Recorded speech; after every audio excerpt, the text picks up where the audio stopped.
Bien, alors aujourd'hui, nous allons découvrir l'analyse du compte de résultat par le tableau des soldes intermédiaires de gestion. En effet, vous savez maintenant présenter un compte de résultat, encore faut-il savoir analyser ce compte de résultat. Pour découvrir l'analyse du compte de résultat par le tableau des SIG, on va partir du compte de résultat de l'entreprise River, dont vous avez maintenant tous le corrigé. Dans ce compte de résultat, on avait dégagé un bénéfice de 14 400 euros par différence entre un total produit de 222 700 euros et un total charge de 208 300 euros.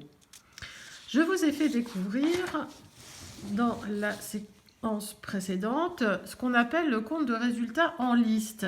Alors, ce compte de résultat en liste, comme son nom l'indique, se présente sous la forme d'une liste. Alors, c'est-à-dire qu'on ne voit plus apparaître de partie gauche avec les charges et droite avec les produits.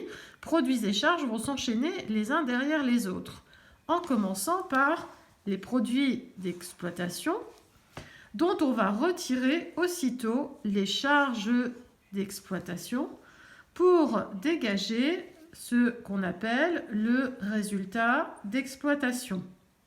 Je vous rappelle que le mot exploitation, ça veut dire activité pour laquelle l'entreprise a été créée. Ce résultat d'exploitation est important puisqu'il nous permet de voir ce que l'entreprise a gagné ou perdu avec l'activité pour laquelle elle a été créée. Maintenant, dans les charges et les produits, on a aussi, souvenez-vous, les produits financiers et les charges financières qui nous permettent de dégager ce qu'on appelle le résultat financier, qui est ici de moins 1400. Le résultat courant impôt, c'est un résultat intermédiaire qui rassemble le résultat d'exploitation et le résultat financier. C'est aussi un résultat qui, du coup, ne tient pas compte de la suite. Et la suite, c'est quoi? Ce sont les éléments exceptionnels. Produits exceptionnels, charges exceptionnelles, qui permettent de dégager le résultat exceptionnel. Maintenant, si je tiens compte du résultat exceptionnel, en plus du résultat courant avant impôt, qui lui-même tient compte du résultat financier et du résultat d'exploitation, alors je retrouve le résultat de l'exercice, le bénéfice ou la perte.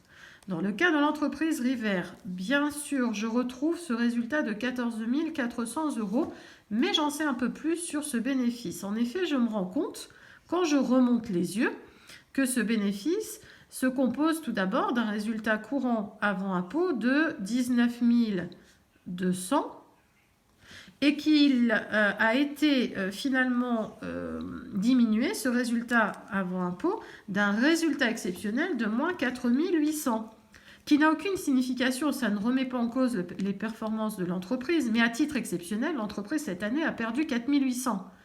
Sans ce résultat exceptionnel, le résultat courant avant impôt serait de 19 200. Et moi, c'est ce qui m'intéresse, plus que le 14 400 qui est ici.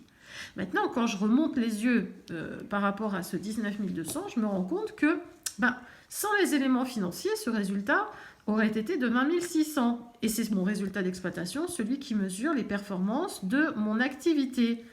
Alors, il est vrai qu'à titre financier, j'ai perdu 4 400 euros. Du coup, mon RCAI est passé à 19 200 euros.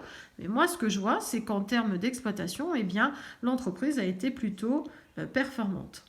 Avec l'analyse du compte de résultat par les SIG, on va aller encore plus loin dans l'analyse du compte de résultat.